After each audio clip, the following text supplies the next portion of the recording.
한국이 러시아인에 대한 비자 면제를 유지한다고 하자 러시아 언론들이 대서특필하고 있습니다.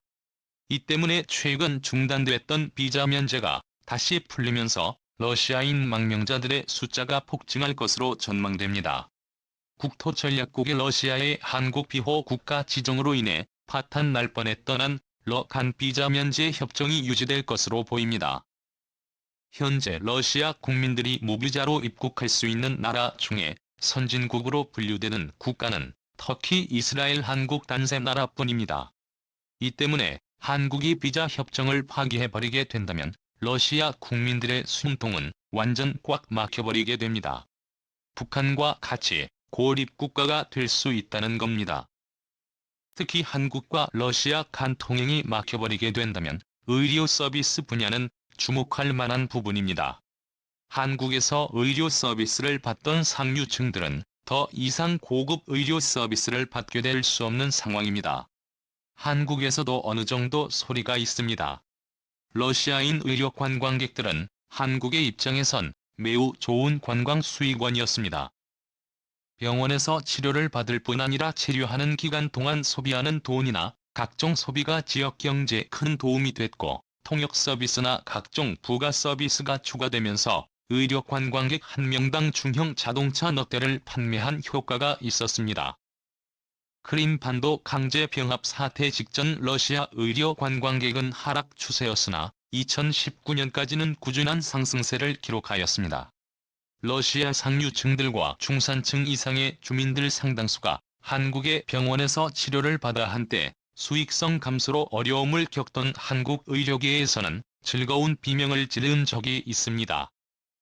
하지만 2020년 세계적인 팬데믹 사태로 인해서 향후 무비자 협정이 일시 중단됐었으나 다시 4월부로 재개될 것으로 관측되고 있습니다. 러시아 인테르팍스 통신은 한국이 러시아인에 대한 무비자 입국이 재개된다며 대서특필하고 나섰습니다. 당초 한국이 러시아를 우크라이나를 침공한 이유로 러시아 금융제재에 동참한 이후로 한국 정부 측에서 러시아인에 대한 입국 금지 및 비자 면제 협정 파기가 예상됐었으나 다시 재개된다는 소식은 러시아로서는 매우 다행인 소식이며 내부 선전 수단으로 사용될 수 있다는 분석이 나옵니다. 세계적인 금융 제재가 시작되면서 러시아 시민사회에서는 러시아가 세계로부터 고립될 것을 기며 러시아 국민들은 공포감에 휩싸인 상황입니다. 러시아인들이 친숙하게 먹던 맥도날드, KFC 등 글로벌 브랜드들이 대거 철수를 하자 러시아인들 사이에서는 러시아가 소련과 같이 고립된 것과 심지어는 거대한 북한이 될 것 같다는 공포가 확산되고 있습니다. 한 상황 가운데 비자 없이 방문을 할 수 있는 나라가 있다는 것은 러시아 국민들에겐 숨통을 키워주는 역할을 하게 되는 것입니다. 러시아 인테르팍스 통신은 한국에서 4월부터 러시아인에 대한 무비자 입국 중단 조치가 해제된다고 대서특필했습니다.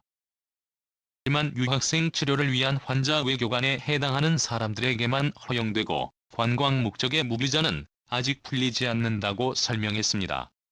한러 양국은 2013년 크림반도 사태가 발생하기 전 비자 면제 협정을 체결했고, 관광 단기 방문 목적으로 상대국을 찾을 경우 비자 없이 60일 동안 체류가 가능합니다. 에서 러시아인 망명자가 속출할 것으로 전망되고 있습니다. 현재 러시아 당국으로 핍박받고 있는 언론인 블로그 활동가들이 속속 러시아를 떠나 해외로 망명하고 있습니다. 하지만 안타깝게도 해외에서는 러시아인에 대한 반러시아 정서가 확산되어 위협적인 상황에 직면하고 있습니다. 뿐만 아니라 그들이 망명하고자 하는 주요 선진국들은 이미 러시아인에 대한 비자 승인을 해주지 않을 뿐 아니라 입국자가 허용이 안 되고 있는 상황에서 4월 1일부로 러시아인에 대한 비자 면제가 재가동되면 한국으로 망명자들이 대거 유입될 것으로 관측되고 있습니다. 현재 러시아인 난민 신청자는 한국 내에서 사상 최고 수치를 기록하고 있습니다. 2010년 기준 법무부가 발간한 통계연보에 따르면 한국을 정착지로 삼은 난민 신청자 숫자가 급증하고 있으며 현재 한국에 난민 신청을 한 외국인 국적자들 중에서 2.1국가가 러시아인 상황입니다. 2010년 한 해 동안 무려 2,829명이 신청을 하였는데 2010년 발생한 세계적인 팬덤 위기 상황으로 잠시 주춤하다가 우크라이나 사태의 여파로 2012년 4월부터는 러시아인들의 입국이 폭발적으로 증가할 것으로 관측되고 있습니다. 현재 러시아에서 한국으로 올 수 있는 직항 항공편은 대부분 중단된 상황입니다. 그런데 강원도 동해시에서 페리를 통해 한국에 입국할 수 있는 방법이 마련될 것으로 전망되고 있습니다. 블라디보스토크에서 출발하는 페리회 러시아 체류 한국인들의 탑승을 허가하는 방안을 검토하고 있는 상황입니다. 현재 블라디보스토크 페리는 강력 상황으로 화물 노선만 운영 중이었으나 방역 당국의 도움을 받아 여객 수송을 다시 재개할 수 있을 것으로 관측되고 있습니다. 만약 선박을 통한 여객 수송이 블라디보스토크에서 재개된다면 한국인뿐 아니라 러시아인들의 한국 입국도 4월 이후부터는 크게 증가할 것으로 관측됩니다. 러시아인들의 한국 입국이 크게 늘어날 것으로 관측되는 가운데 1,000만 명으로 불어난 우크라이나 난민 수용에 소극적인 한국에 따가운 시선이 집중되고 있습니다. 현재 우크라이나 난민이 한국에 난민 신청을 한 건수는 현재 0건입니다. 때문에 난민 신청이 없어서 한국 정부 차원에서도 대응을 할 수 있는 방안이 마땅하지 않은 상황입니다. 현재 공식적으로 집계된 우크라이나 난민의 숫자는 350만 명으로 집계되고 있으나 유엔 난민기구 측에서는 1,000만 명이 발생했다고 발표하고 있습니다. 1만 명을 폴란드나 헝가리, 슬로바키아 등 주변 국가들이 수용하기에는 한계가 있는 상황입니다. 현재 한국에서는 우크라이나의 고려인의 경우에는 비자 발급 서류를 간소화하여 고려인들의 한국 입국을 비교적 적극적으로 수용하는 상황입니다. 우크라이나 단체들에서는 경제력 순위 10위권 국가 중에서 러시아 성향인 중국과 인도를 제외하고는 모두 우크라이나 난민을 수용하고 있는 상황이지만 한국은 소극적이라는 지적을 하고 있습니다. 우크라이나 난민 집단 수용을 하게 될 경우 유력한 곳으로 부산광역시가 될 수 있다는 분석이 나오고 있습니다. 과거 부산에는 베트남 전쟁 때 난민들을 수용하던 난민보호소가 있었습니다.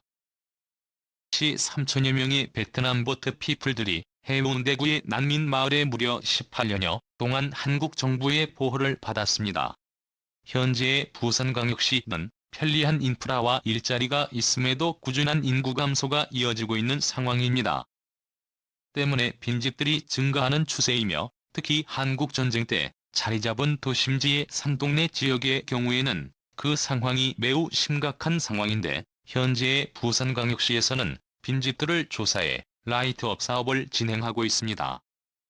빈집들에 다시 사람들이 살 수 있게 주택수리나 쉼터 조성, 주차장 조성 등을 진행하고 있는데 여기에 우크라이나 난민들을 수용할 수 있게 된다면 대도시 인프라를 누릴 수 있어서 우크라이나 난민들이 선호할 수 있을 것이란 관측이 나옵니다. 현재 부산에는 러시아계 주민들이 이미 많이 건너와 살고 있고 이들 대다수는 우크라이나를 응원하는 사람들이 많습니다. 이 때문에 부산광역시를 중심으로 우크라이나 러시아인의 평화로운 이주시가 새롭게 조성된다면 인구가 줄어가는 한반도에 새로운 활력을 줄 수 있고 새로운 국제적인 문화를 만들어낼 수 있을 것으로 관측됩니다. 1920년대에는 러시아에서 적군들과 싸우던 우크라이나계 주민들이 블라디보스토크에서 한반도의 원산항으로 대거 피난해와 해방 때까지 조선인들과 함께 살아간 적이 있었습니다. 당시 조선에 정착한 우크라이나인들과 러시아 백군들은 조선에 정착해 독특한 카페나 서구식 문화를 조선에 소개하면서 한국의 수많은 문학가들과 예술가들에게 긍정적인 영향을 주었다고 합니다. 그런데 또다시 100년 만에 비슷한 일이 발생하고 있습니다. 과연 한국인들과 러시아인 우크라이나인들이 서로 사이좋게 살 수 있을까요? 시청해주셔서 감사합니다. 한국무원남